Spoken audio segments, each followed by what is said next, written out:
welcome back to another episode of Barefoot Doctors Sailing. In this episode we are going to discuss with you how to set and trim your Oxley Levante wing spinnaker in the best way possible, as well as discussing the advantages and disadvantages of 2-line versus 4-line setups.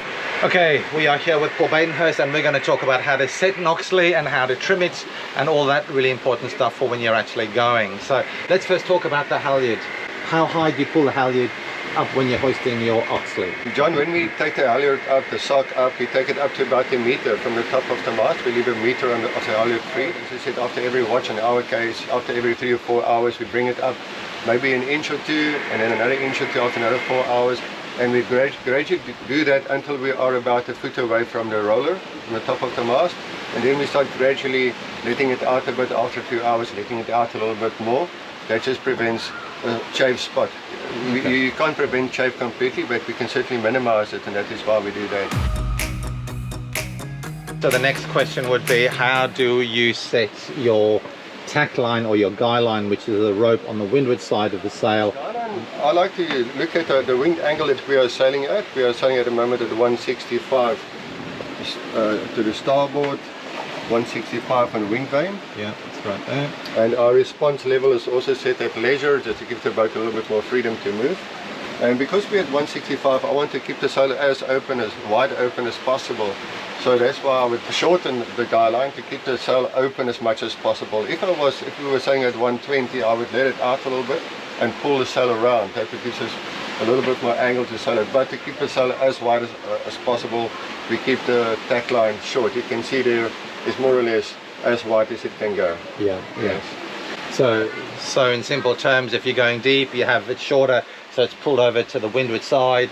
If you're going up into the wind or at a higher angle, then you let more tack line, guy line out, so that you can pull it flatter across the side of your boat, more like as if you've got a bowsprit. Exactly like that, yes. Okay. So, and then of course the third line is the sheet. What we do with the sheet, we're going to now show you how to trim the actual sail. So at the moment it is set properly, so I'm going to deliberately let it out a bit, and you will notice at the top your starboard luff will start curling and folding. And then very easy, it's like any sail, you would let it out until it starts luffing, and then we'll bring it in a little bit. So we're deliberately going to let it out until it stops luffing properly, and then show you what happens when you pull the sail in. You will now see I'm going to let it out gradually, and you will see it will start curving on the starboard side. Let's check it. It's the same as when you were going to snuff the sail, you would let the sheet out. You can see there it starts curving. And it's usually that top third of the sail that seems to drop first. Can you see there? Good flap. Yeah, yeah. Alright, so if the sail is doing that, then you know you've got to trim a little bit on the forward sheet. You can see how that sorts it out. You can also see the sail is leaning over to that side, so you can literally see that the sail is not in a happy position. So now we just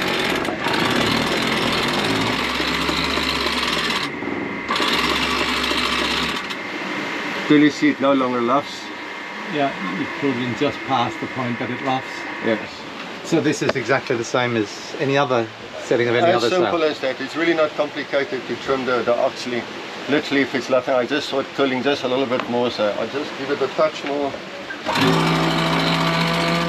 I know with some spinnakers there are not rules, or there's recommendations about having the tack and the clew at the same sort of height. Is there any issue with that? You just have it set?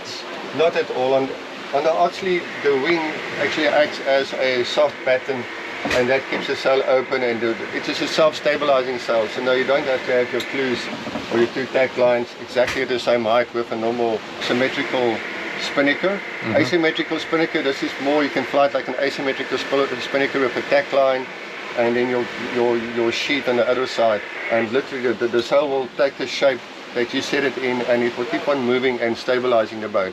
It is flexible. The wing, the soft batten, is also flexible, so, and you will see the sail is always properly filled because it can adjust to the angles and the shapes of the wind and the swell and so on. So yeah, it moves around and it's a self-stabilizing sail. Easy, you set it and you forget it. There's a term you've used. You set it and forget it. Obviously, once you've set it, you go through everything again and make sure everything is right. Don't just set it and then sit back, you know. Yeah. Go around afterwards and make sure all your low friction rings or your blocks that you use, everything, and there's no shaving spots. Always a good idea to just go around once or twice more and just make sure everything is perfect. Certainly the amount of forces on the two sheets, or the tack line and the sheet, is quite high, and the tension even in soft winds that I've felt going through those lines is quite impressive.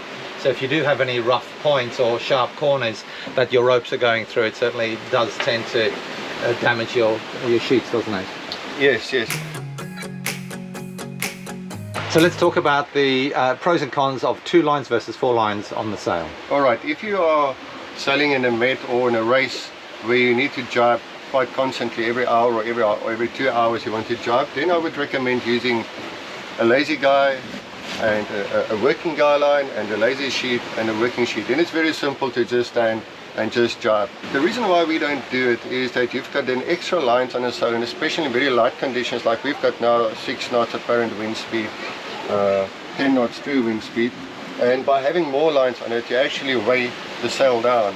So that is one of the reasons we don't like to use both, to use 4 sheets on the sail. The other reason as well that you've got a lazy guy line and a lazy sheet and they're lying around, and they can obviously fall in the water. It's an extra line that you're carrying around, which is not necessary. In our case, we mostly use it for long distance sailing, and in that case, when we want to jibe, we might jibe after a few days. We will sail day and night for a week and then decide it's time for us to jibe, and then it takes us 10 minutes to snuff the sail, snuff the sock. You don't have to bring the whole sail on, you just snuff it, switch the tack line and the sheet, switch those 2 around. It literally takes you 10 minutes, and open the sock again, and there you're going on your different tack. So if for us it's not worth all the extra trouble and effort to have 2 guy lines and 2 sheets. But as I say, it's a personal preference. If you feel more comfortable, you can't, it doesn't do anything to the setting of the sail. That's why it's called a lazy sheet and a lazy guy line.